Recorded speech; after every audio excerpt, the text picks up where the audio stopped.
Summit. Happy Saturday, everyone. Can I just get a feel in the room? How are we all doing?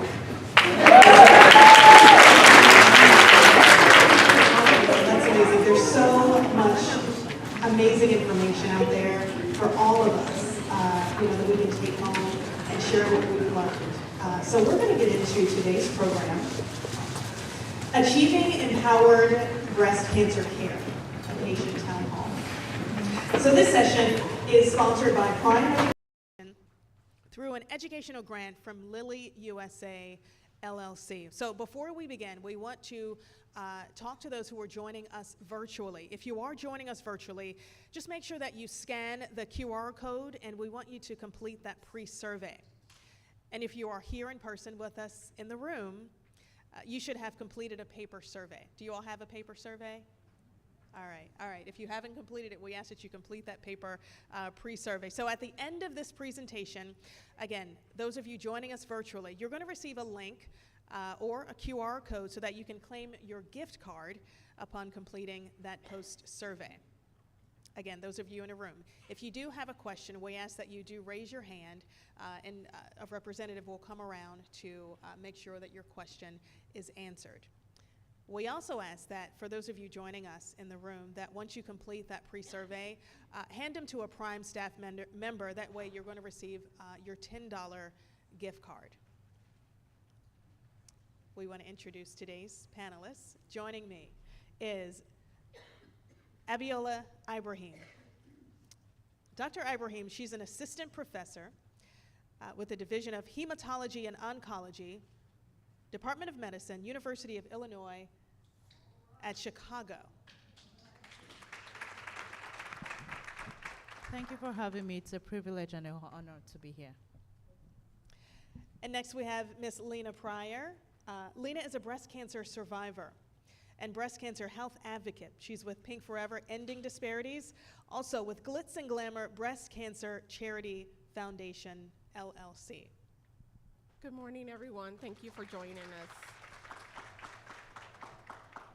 And my name is Karen Campbell. I am an anchor reporter with Channel 13 WTHR here in downtown Indianapolis.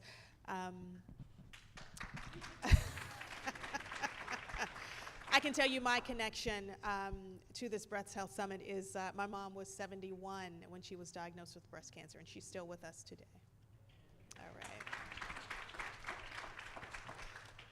All right, so we want to go to some of the slides that you see on the screens on the left side and the right side of your room, just to talk about some of the policies from Prime. Do we have those up? All right, there we go. So just to go over this really quickly. So the slide that you're looking at, we're going to talk about how Prime, as the accredited provider, reviews all disclosures of relevant financial relationships and resolves any potential conflicts of interest as part of its educational planning process. Next, we have a disclosures slide, and this slide is going to indicate all of our disclosures by our planners, faculty, and reviewers. All right, now that we have that, we want to pass it over to Dr. Ibrahim, who's going to lead us into our first topic of discussion. Thank you. So for the purpose of this discussion, I would like us to have a conversation. So feel free to stop me, raise up your hand, and we can go back and forth, which is the purpose of today's conference. So are we moving to the, can you see the slides? We need to project the slides.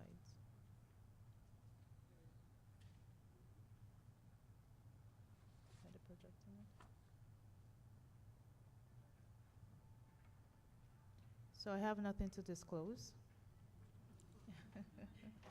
And then the agenda for today, we are going to be talking about our breast cancer diagnosis. And this discussion will be between myself and Lena. And we will talk about real life issues. Next slide, please. Next slide. So the question I always get is, why me? You know, when you first of all get a breast cancer diagnosis, the question is, why me? I've done everything right. I eat healthy. I don't do this. Why me? And the thing is, when there is a breast cancer diagnosis, all right, we're going to talk about statistics. An estimated of over 300,000 people are diagnosed with breast cancer and they live with it in the United States, and it's even higher out of the world, in other parts of the world. But the thing is this, 1 out of 8 women will have breast cancer in their lifetime. And then some men have it, it's rare in men. But then I've not answered the question, why me? And the answer to my patient is, why not you? Probably you're the strongest around, and this is a learning curve, and we are going to partner with the breast cancer advocacy team. So you having the diagnosis of breast cancer, the response to the question of why me is yes, you are going to teach the community with your journey. So next slide, please. And then when we talk about breast cancer, we have different kinds of breast cancer. It's not just one size fits all. So a patient comes in and tells me, well, someone was diagnosed with breast cancer some years ago, some decades ago, the outcome wasn't great, then they have anxiety. And the thing is, breast cancer comes in different garden varieties. We have the hormone receptor breast cancer, the HER2 receptor breast cancer, and the triple negative breast cancer. And how do we know this? When there's a breast cancer diagnosis, we have to go to the lab and do some tests to ask what type of breast cancer the person has. And the importance of this subtype is to guide treatment of the patient's breast cancer. Next slide. So, in as much as there are 4 main subtypes of breast cancer, which I will still be going back to, for the most part, you need to know what type of your, what is the subtype of your breast cancer. Now, the staging is also important. We have stage 0, also known as DCIS, right? So a lot of times people say, well, I have DCIS, is this cancer, breast cancer? It's a pre-stage, meaning that the cells is about to become cancerous, and then we cut it in time. And then we have the stages, which is stage 1 to 4. Again, the stages is dependent on the tumor size and whether it's spread to the lymph nodes. So in between that, we have a stage 1, 2, 3, then 4. Again, please don't get fixated on staging, because sometimes some people will hear stage 3, oh my God, I'm going to do this. No. Tumor biology is different, and there's a lot of things that are put into place that is beyond just the staging, right? So depending on your stage is how the treatment goes. Again, part of the reasons why I agreed to give this talk is to have a deep conversation, and you will leave from here that breast cancer is just a diagnosis of something in your lifetime, and you will get over it. So we have the DCIS pre-stage, then stage 1 to 3, depending on the tumor size and how much lymph nodes is involved. And then the stage 4 means that it's gone to other parts of the body. Again, stage 4 doesn't mean death, right? We have stage 4 depending on where it's metastasized to, either the brain, the liver, the bone, and how much metastatic disease do you have. So we have seen patients that are still here many, many years with their stage 4. So again, it's not a death sentence. Next slide, please. So I get this all the time. When a patient comes in to see me, especially when they've seen the surgeon, they come, who are you? Why am I seeing so many people? Right. Again, so we have a treatment team, right? Meaning that we have different ways with which we address cancer. Remember, cancer is not one size fits all. The goal, depending on what stage is to treat you. And then we come in together as a team. I say this to say that the surgeons who, sometimes you see the surgeon first or you see the medical oncologist first, it doesn't really matter. But the surgeon, their job is to cut out the cancer, When the part of the tumor is seen, you have to take it out. Now, when we take it out, then the next thing is, well, did we get everything, right? Depending on even if you have lumpectomy or mastectomy. We'll decide that, well, let's shoot rays to it. It's like you're shooting something at that, so that the remaining cells does not become cancerous. And then, is that okay? Well, let's kind of add insurance to it. Then we, the medical oncologists, come in, and that's where we do the systemic therapy. So sometimes I see people who say, I don't want to see you, I don't want any chemo, I don't want anything. Again, we're not that bad, right? So we come together, and the goal is to work with the team. It's a patient-centered team, whereby because we are coming not a physician-centered treatment, but it's centered on the patient.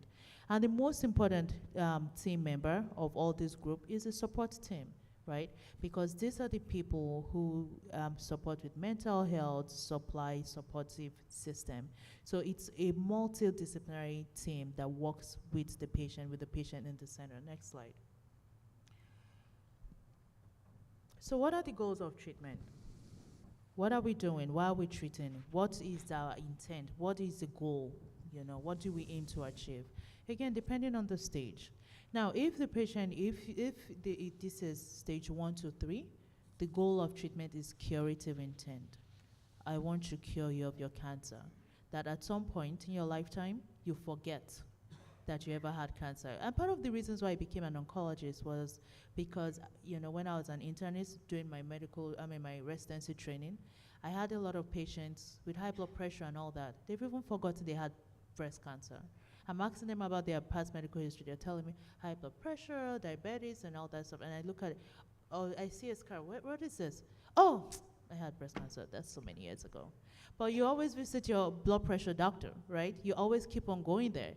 You know, us, we just see you, and after a while, you forget about us. And that's the goal of treatment. The goal is to make sure that you get cured by removing the cancer, by treating you with systemic therapy or radiation, depending on what is needed.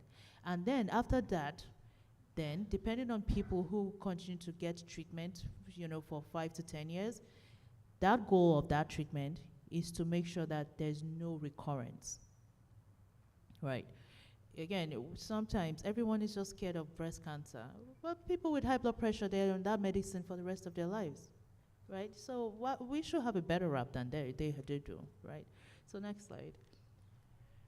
All right, so again, breast cancer is not one size fits all. We have some people with low risk, medium risk, and high risk. And women of color, especially African American women, are more likely to present with aggressive disease. So when I see women that look like me in my clinic, I'm more likely to treat them aggressively. And then the tumor biology matters, right? It's beyond the staging. Subtype, like I said, the tumor biology, there are a lot of things that we look at. So when we talk about high risk, how do we know that the tumor is high risk? Now, if there's a lot of lymph nodes involved, right, then that's more likely to actually move. It's an aggressive disease. So we may likely treat aggressively. And then depending on the tumor subtype, triple negative breast cancer is much more aggressive than hormone receptor positive breast cancer. And then HER2 positive breast cancer, which is why our treatment is tailored with the subtype and the tumor biology. Again, patients will tell me, well, my friend had this, why am I getting, she didn't get chemo, why am I getting chemo? Different biology, different disease, and everyone's disease is unique, as we all are as individuals. Next slide, please. So, what about metastatic patient with stage 4 disease? What is the goal of treatment? Now, at that point, the goal of treatment is not curative, right? Because it's gone everywhere. The cat is already out of the bag. Now, all I have to be doing is chasing around it, right? We start chasing this cat and mouse game. Probably it's a mouse, I don't know. I have to chase it, right? And make sure that it's under control. And my goal of treatment is to increase overall survival, and also make sure that I increase progression-free survival. The most important in metastatic breast cancer stage 4 is the quality of life. The quality of life of that person is the most important. There's no point keeping you here as long as you can live and you have the poorest quality of life. You can't do what you enjoy and what you love. There's no point, right?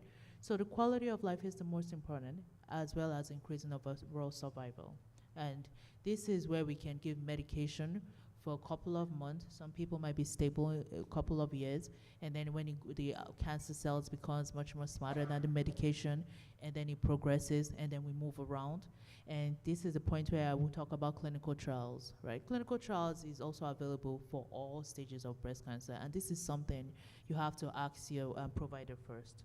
When you see your provider, the first thing is, do you have any treatment in clinical trials? because the clinical trial, treatment in clinical trials today are the treatment for tomorrow. So you want to be part of that. Next slide. So, what are the common treatments that we use for breast cancer? Again, depending on your stage, the subtype, the tumor biology, some people get chemotherapy, some people don't.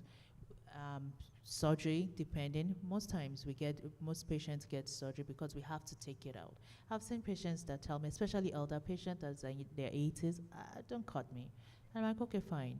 How can we give you something? Again, quality of life is always important, right? And what you want for yourself.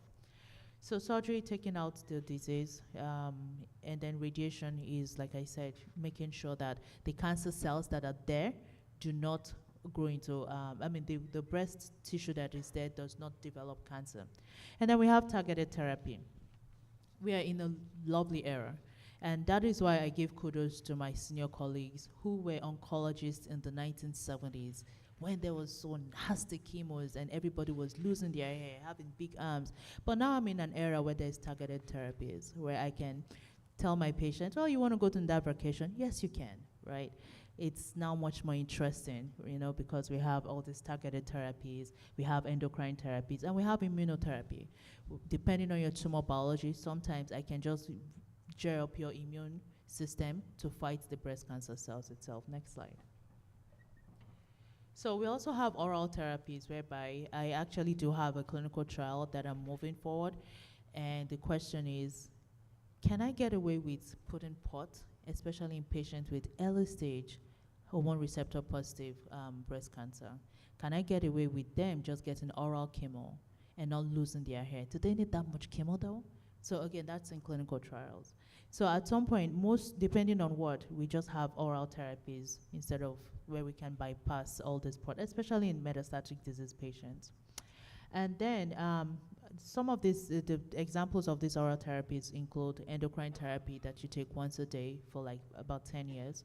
We have some targeted therapies like the PARP inhibitors, and then we have some oral chemotherapy too. And these are not without side effects, which I will be addressing very soon in the slides. Next slide, please. So my question, I want to share with you, what makes it hard to stick, to your treatment plan? With me, it was a little rough because at that time when I was first diagnosed, my mother was still living in Los Angeles, California, and I couldn't travel because we didn't know what my treatment plan was going to be. And then I started radiation and I was on oral medication. So anyone who's in the audience, is there someone who wants to share what your treatment plan was? How was it hard for you to stick to it? If not, I can continue sharing mine. And we just want to repeat that those of you who are joining us virtually, you can use the chat box to ask your questions, and we will try to answer them as time allows. So not only traveling was hard to stick to my treatment plan, also just having fatigue after radiation, getting up every morning, going to work, leaving work, going to radiation, coming home. And so there were some days where I was just tired, but I knew I had to do it. And I'm grateful that I did have the support of family and friends that, my coworkers even, people I just work with every day, they were willing to take me to my radiation treatments. So it can be hard when you're trying to do everything, but it's worth it. You're worth it.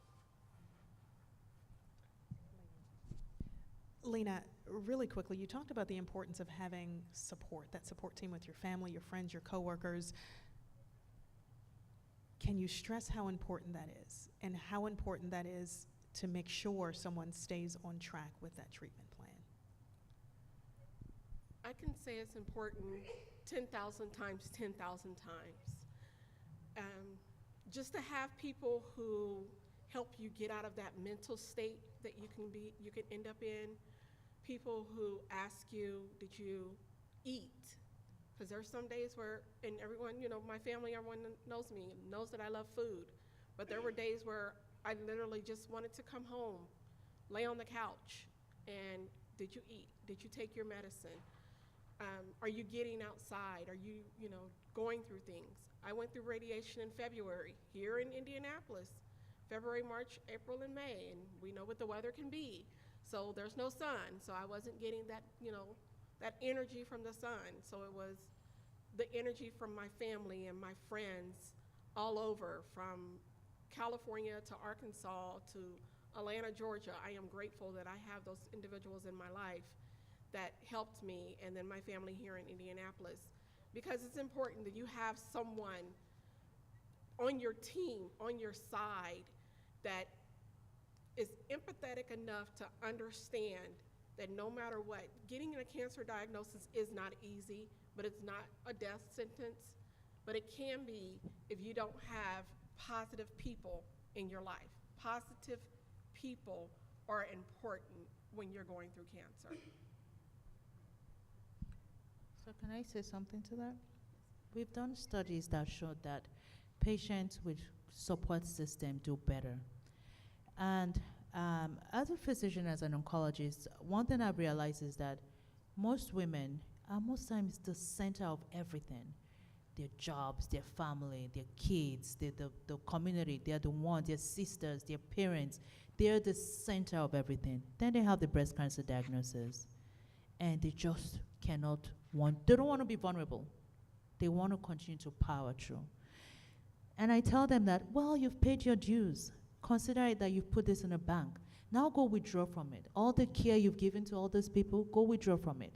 Call those kids. Call them. Go ask them, those people in the community, your churches, everywhere that you went to, the people that you gave to, ask them. And I've seen a lot of people say, I don't want to disturb people. No. Disturb them. Because this breast cancer treatment is not forever. It's just for a short period of time.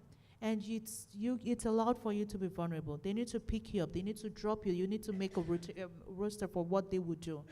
And the ones that would listen to me, they are always overwhelmed by the care and love and support. But it's okay for us to be vulnerable because we give so much to everyone else. And this one time, you're allowed to get from everybody else. And yeah, so I speak to that the social support is so important. Like that is it's even much more important than our treatment, than the chemo I'm giving to you. Because I see it in real time, how people do better when they have someone with them than when they keep coming alone. One of my good friends told me during my treatment, and to just reiterate what the doctor said, she said, don't block other people's blessing while they're trying to help you through your battle. Because I was one of those people. I didn't want to call.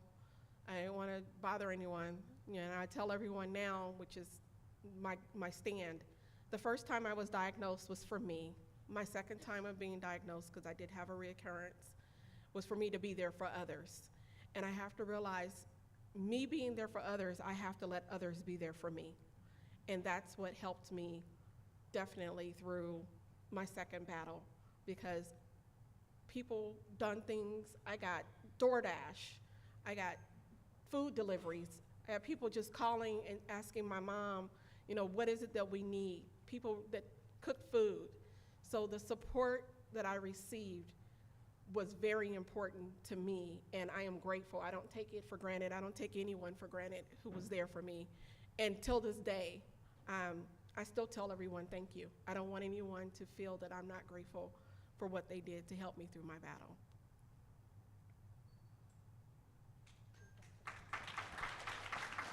So the next slide. What is important to adhere to my treatment plan? So it was very important for me to take medication. I am currently on tamoxifen, and I'm going to my 5th year in February. I am one of the few who did not have the side effects that come with taking tamoxifen. So I am grateful for that. There are risks, there are side effects to everything. So it is just important that you continue to, if you don't feel well on the medication, speak to your doctors. Let them know what's going on. You have to advocate for yourself in everything that you're doing. Next slide.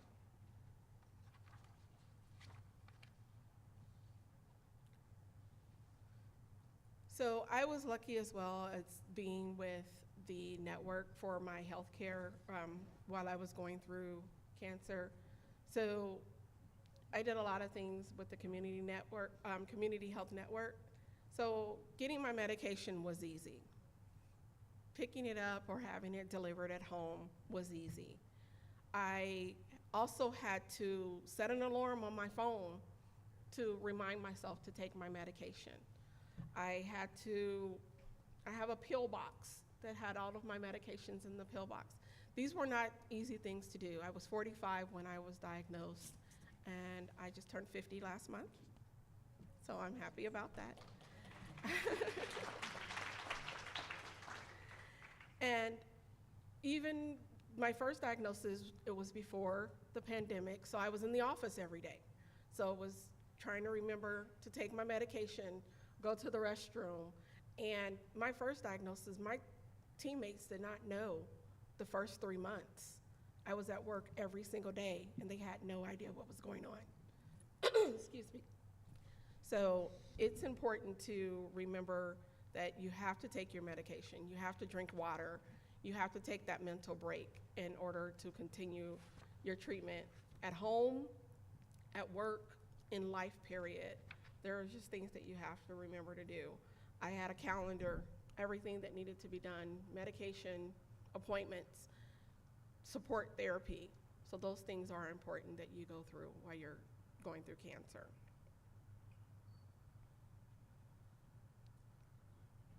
So next slide.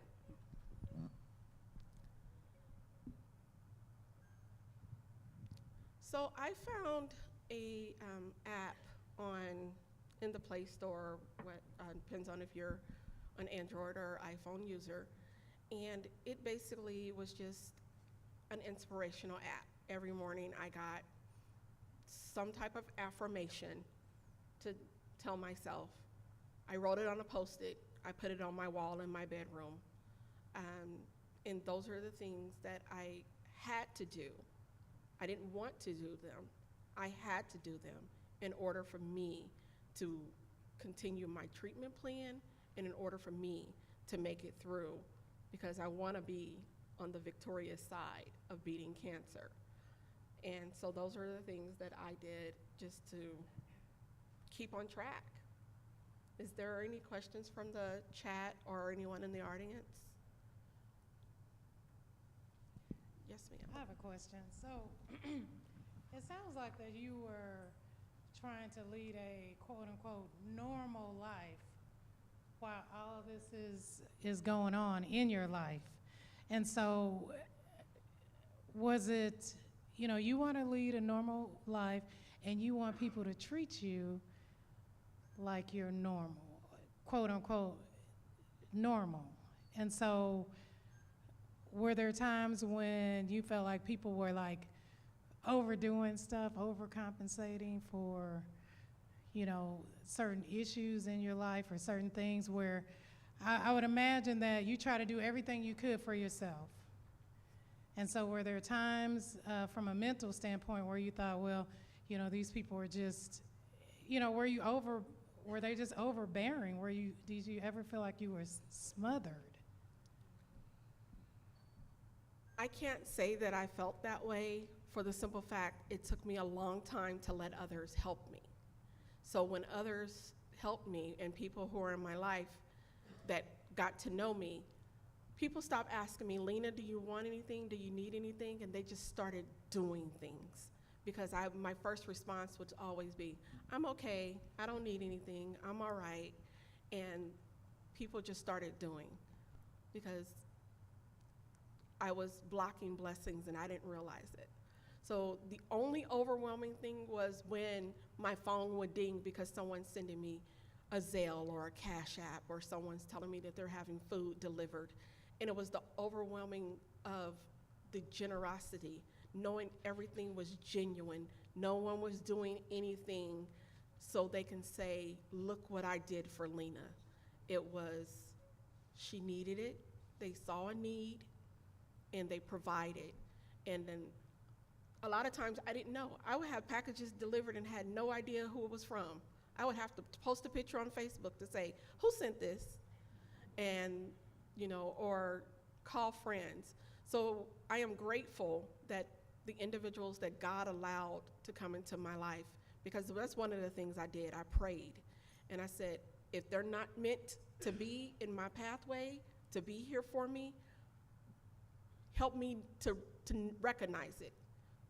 Help me to know what I need to do in order to make it through each day. So the best overwhelming part was to know so many people who I went to high school with over 30 years ago that stepped in and did for me was amazing.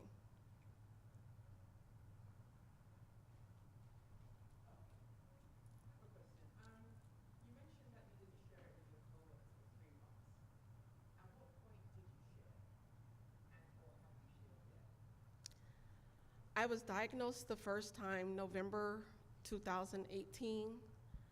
I shared with my coworkers for the first time February of 2019 before I went in to have my second surgery. And when I got my schedule to know that I was getting ready to start radiation, because I chose radiation the first time. So it was a while, and then my second diagnosis was November of 2020, and I went down a rabbit hole, and I told everyone immediately because I saw myself going into a dark space that I didn't want. And as the doctor said earlier, my second time I was like, why me? I said some really mean things. I was mad. I didn't understand why a second time? Exactly 3 days before what would have been my 2-year anniversary, I was diagnosed a second time. So that was rough. And telling them the second time wasn't easy, but the same way they rallied around me the first time, it was even more overwhelming the second time because it was harder. And I had to make a bigger decision, and that was to do a mastectomy.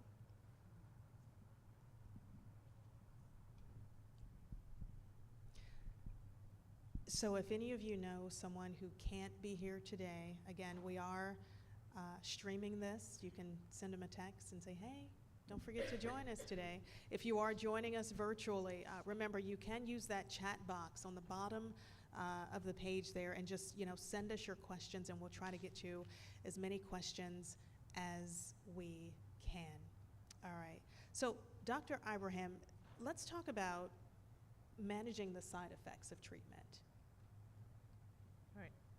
So before I go into that very long slide, because we have a lot to talk about the side effects, I will talk about the quality of life. I said that, and I'm going to say it again. You are your advocate. Patients should advocate for themselves.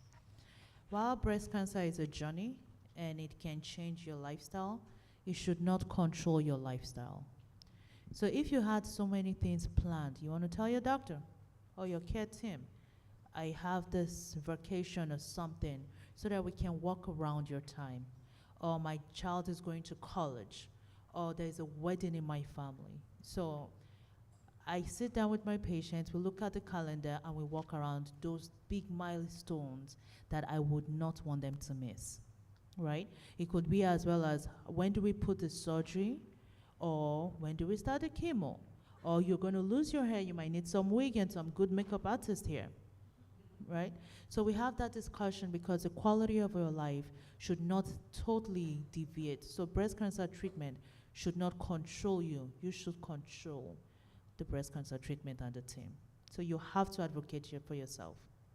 That being said, I will quickly start talking about the most common side effects associated with therapies and treatment. Next slide, please.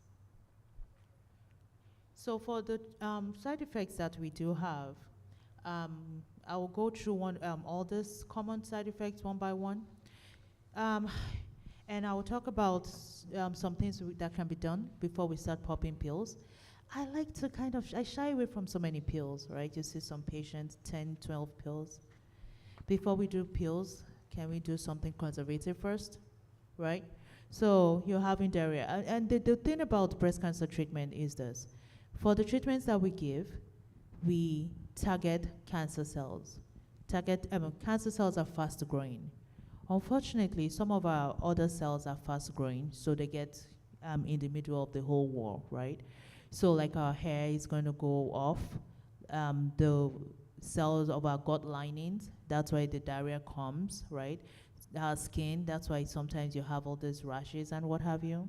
And depending on the treatments that we are taking, we see the side effects.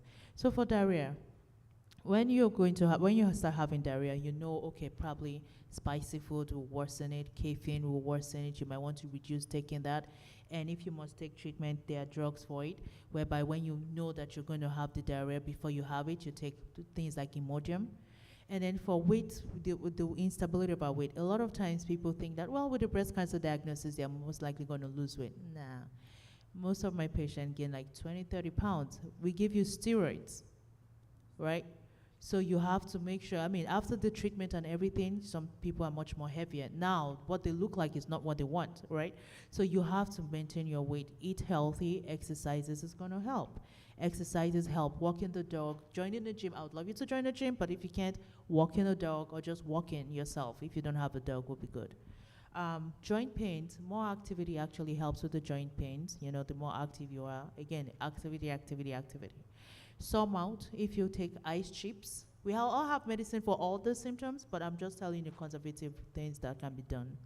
Ice chips would help, especially when you're getting the chemo immediately after chemo.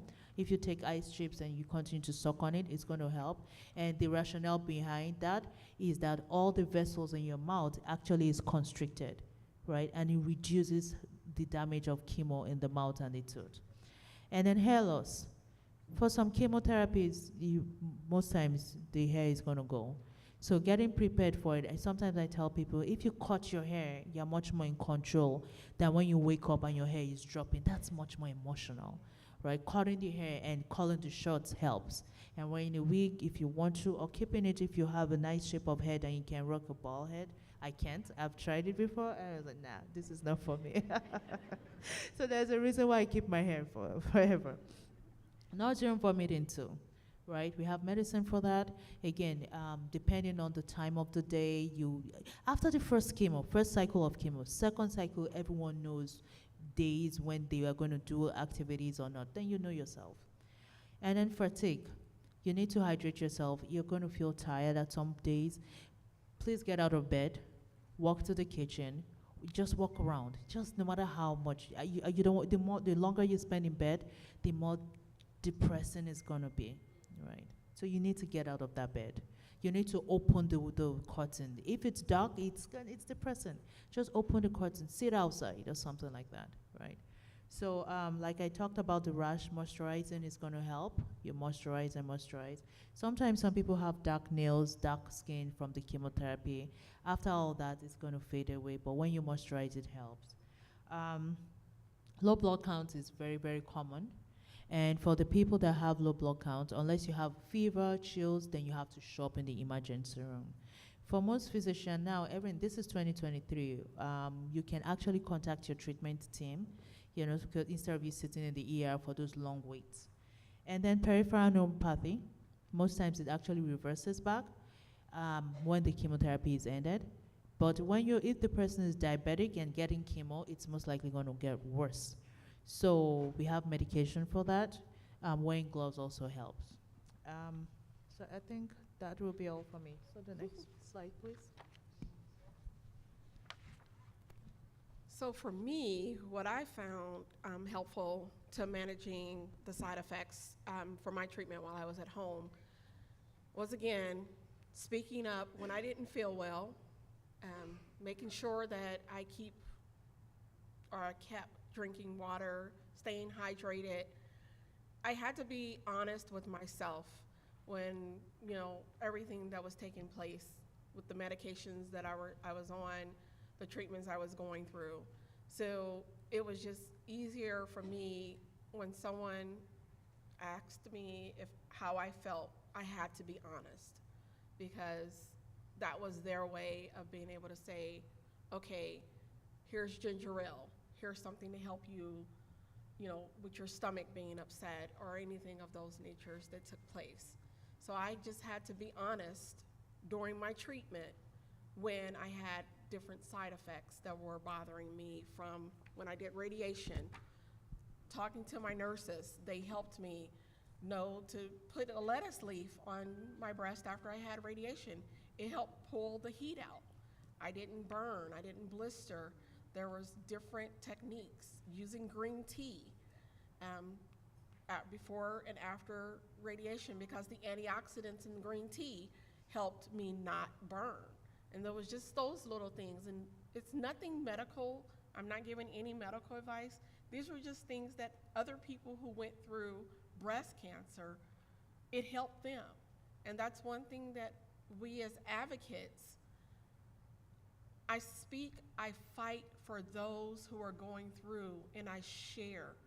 I will not be quiet about breast cancer.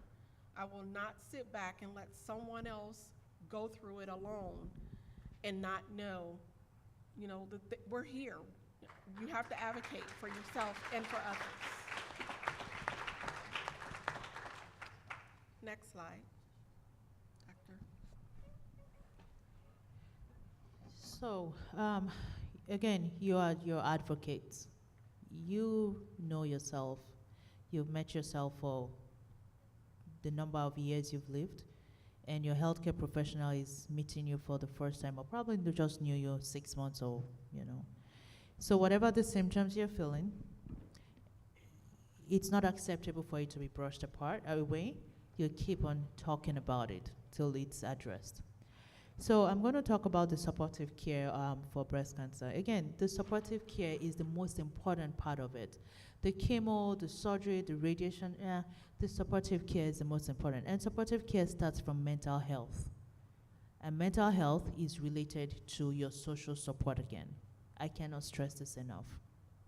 In addition to that, we talk about, palliative care, emotional support, spiritual support, nutrition, hydration, yoga, dancing. Nobody adds dancing. I think dancing is good. You don't have to be a good dancer. It's okay. Just dance. Music, right? Or singing. You don't have to. I don't know how to sing, but I sing. I have albums. So that will help you, doing things that will make you feel young at heart, Again, it's just a diagnosis. It should not define you. So the next part I'm going to be talking about is the financial toxicity of breast cancer. People don't talk about it. It changes everything. Everything. You will look at your finances. Those co-pays are big deals. The transport, the gas you pay, the things you used to do, like even going to see movies or all those things, it changes everything. And unfortunately, we live in a world whereby the insurance, co-pay, I don't know, I'm not going to have to get into that. But you have to ask for help. There are resources at places, even as much as, can I get my parking ticket validated? That is going to take out probably $20, $30 out of the pay, Validate that parking ticket. You want to get coffee, you come into the waiting room, where's your coffee? That's going to actually, if you're a coffee person, it reduces the cost. All these little things, if you don't ask, you don't get. The social worker, you want to make sure that you get plugged in the social worker system, the financial aids that you can get. I advocate that, when a patient is going through breast cancer, sometimes some people don't get as much as, they earn. So, but the bills keep on coming. The bills is not going to wait. It's not going to say, you have breast cancer, let us wait. So we have to do better as far as support. And we have to do better as far as all those insurance companies and car notes and all that stuff. We are hoping that at some point we get to that point whereby this is addressed. It's a thing, and I hope that at some point we are going to do better, because I really don't have a medical um, explanation to that, but I understand it. And these are questions I ask my patient. What is this? How is this affecting you financially? And I try to see how I can help. And if your physician doesn't ask you, tell them. I can't keep on making all these trips. Can you make it in a lump sum and do everything in one day?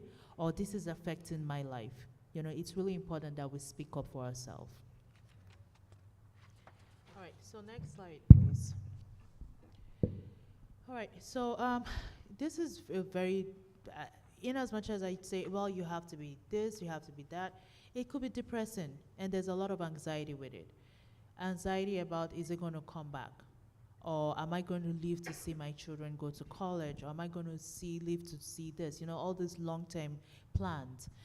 Most women, we have long-term 5, 10, 15, 20 years plan. I remember my daughter, when she was 9, every time I say wedding dress gown, I stand and I'm looking at it. And she goes, Mom, are you planning to get remarried? I'm like, no, that's for you, honey. And she goes, I'm 9. I'm like, yeah, I know. I'm Nigerian. And she goes, well, what if I elope or go to Las Vegas? I'm like, I'm Nigerian. I will hunt you down. I have planned your wedding in my head 2 times. You're going to wear gold, a gold dress. I think gold will look good on you. And your husband is going to do this. And he goes, whatever. I have the plan in my head. And my husband goes, I know who I'm going to call. Yeah, that wedding is for us, right? So, yeah. So I have that plan. Now she's 16. And this plan, so I revise the plan every 2 years or stuff like that. For every wedding I go, I revise the plan in my head. And my son, I go, well, your wife could actually think about wearing my wedding dress. And she goes, no, Mom. And I just tried. So this is me thinking ahead, right? We have all these long-term plans. And then you will get anxiety, depressed. And it's a thing. You have to talk to someone. You have to talk to a group. It's normal to feel distress. It's normal to feel this anxiety, right? But we have to address it as a team. When you have all these things, you have sadness, fear, worries, all kind of things. Sometimes you have a tendency to pull away from people. You have a tendency not to want to be a burden.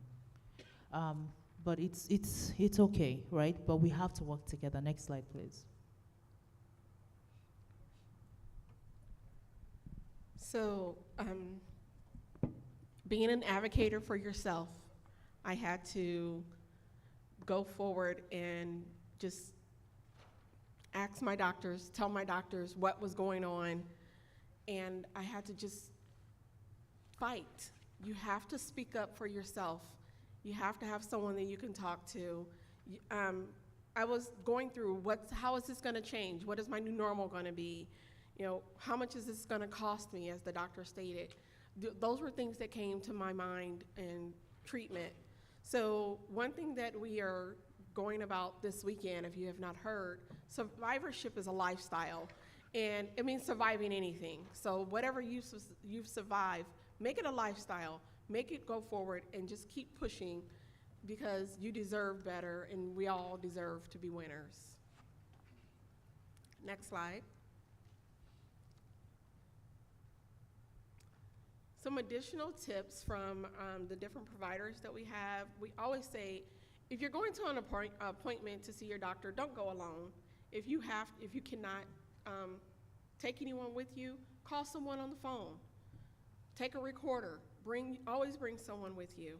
Keep a list, keep a journal on what's going on. If you ask your doctor a question and you don't like the answer that you received, ask again. I went to my doctor's appointment with a list of 30 questions, and he sat there and answered every last one of them for me. Reach out. There are so many different references and resources that we have, and just make sure that you ask your team. Educate yourself, but make sure you don't just sit there and let anyone tell you about your body. One thing that my surgeon told me, and she said, your breasts are with you every single day. You know them better than anyone. So don't let someone tell you about your breast. Next slide. What challenges have I faced communicating with my providers? Not much of anything. If you have my chart, I send a message. I'll stop by the office and leave a note for the doctor. I make sure, because communication is important. You have to know what's going on, and you cannot just let anyone tell you anything. So for my journey, it was important for me to speak up and speak out. Next slide.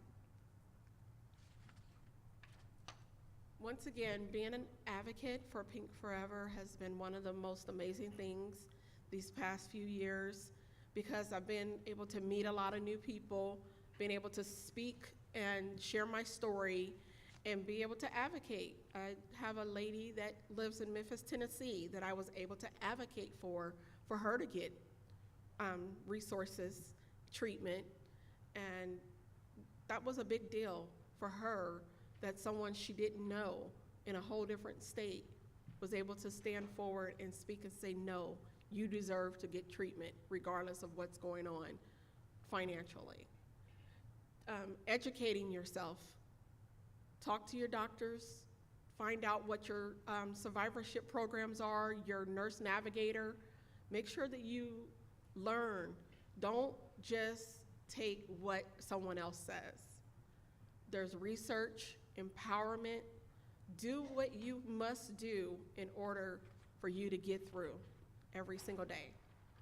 One day at a time, one step at a time, but be there for yourself. Advocate, speak up, speak out. Next slide. These are just a few of the local Indianapolis resources. If you know anyone who has been diagnosed with breast cancer, going through breast cancer, these are a lot of great places to reach out. I can tell you that there are a number on this list that helped me through my battle. As the doctor was saying, transportation. Oh my gosh, Little Red Door gave me gift cards to get gas when I was going back and forth, 37 treatments of radiation. Just when I was having issues, I have neuropathy and I have things going on in my arm. Char's Medical Supply has helped me out with compression sleeves. So reach out to these people if you need anything. Pink Ribbon Connection has been awesome as well. Next slide. So before we go to the question, I will say this. In the beginning, I said, why you, right? And now I will close with this to say, why not you? At the end of your journey, you will be knowledgeable. You will be ready to write the breast cancer boards if there was something. And the only way you can do this is whatever you read in Google. They say Google is your friend. Sometimes it could be your enemy, right?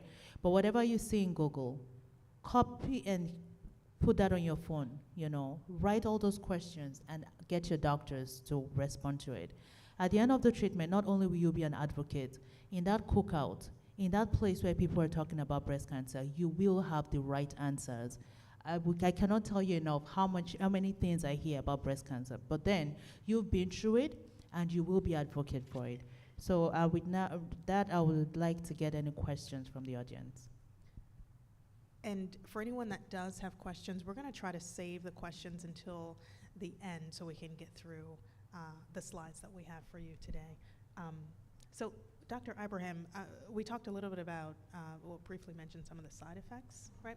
Can you, I know we have a lot of slides to get through, but can you talk about the most important, how to manage some of the side effects that a cancer patient might be experiencing? Again, we talked about all the side effects, but the most important way to manage it is hydration, right? You have to hydrate yourself. You understand yourself, especially after the first cycle. You know what days you're going to be down and what days you're going to be active. And there are sometimes you have to dose reduce the chemo, right? If you cannot take it, you cannot tolerate it, you have to communicate this to your doctor. Depending on what you have, maybe alopecia, nausea, vomiting, fatigue, which is the most common, right? Hydration always helps, activity always helps. Social support always helps. Doing something and keep on doing it always helps. as far as the side effects.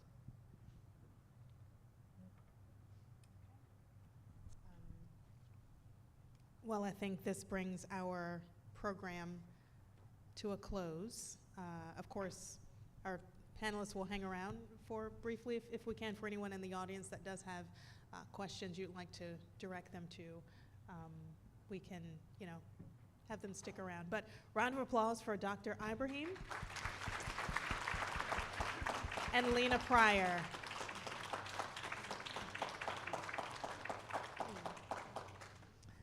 All right, so just want to mention, anyone again watching virtually, if you take the time just to scan that QR code that you see on your screen, complete that post-program survey so that you can receive your gift card.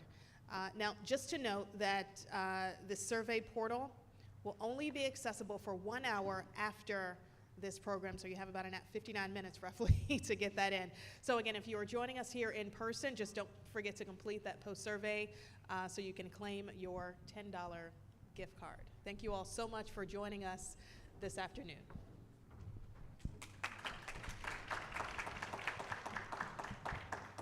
Thank you so much, panelists, and Karen Campbell from WTHR. Thank you so much for being with us today and moderating. We have some gifts for you.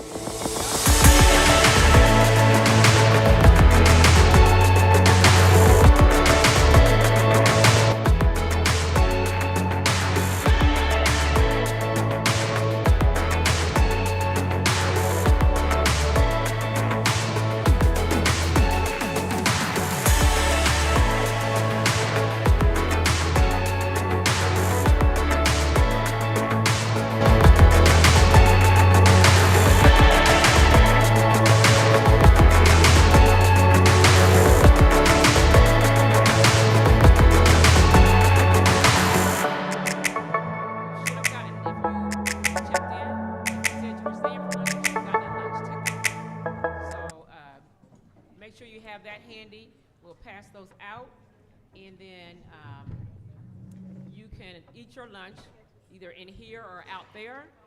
But we also, when you go out, you're going to see there's some new lifestyle stations set up, right?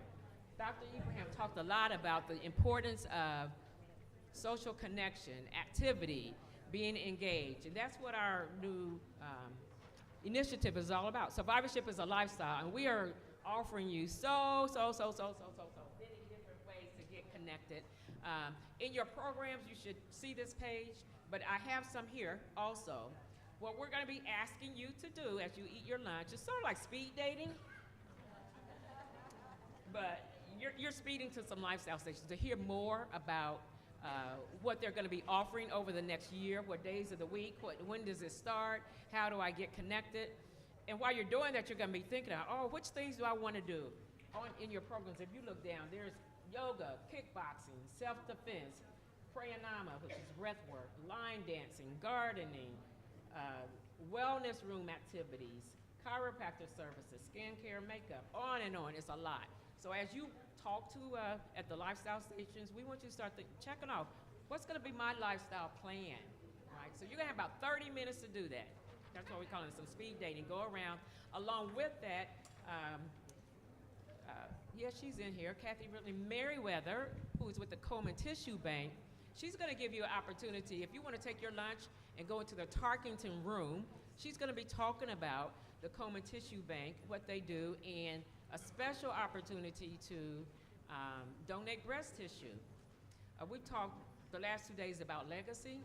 That's a way to leave your legacy if you're willing to donate breast tissue, if you're willing to participate in research. Clinical trials, research projects. There's a couple of, there's a doctor out here with IU Simon Cancer Center that's going to be sharing information about one of her new research projects that involves genetic testing and counseling. We've heard a lot about that the last 2 days. So again, your opportunity to leave your legacy. So it's all out there. Also in the room, 2 doors down, where all the pampering was last night. Again, some of our partners are in there. That's Glam Galore, Shar's Medical Supplies, Body Mechanics. They are offering you free services if you sign up to be a part of Survivorship is a Lifestyle. Go down there and talk to them and see how you can connect with them and get these free services. All right, everybody with me still? Yeah. Okay, Sandra's walking up here. What do we have here? Oh, we We about to give away something? Okay. Okay. PSA.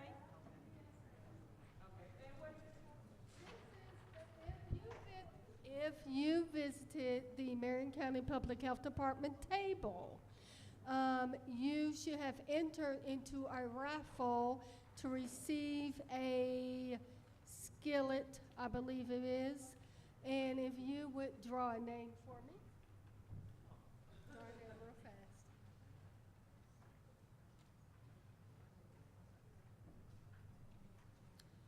Felita Bradford, if you are in the room. And thank you all for who participated in the raffle.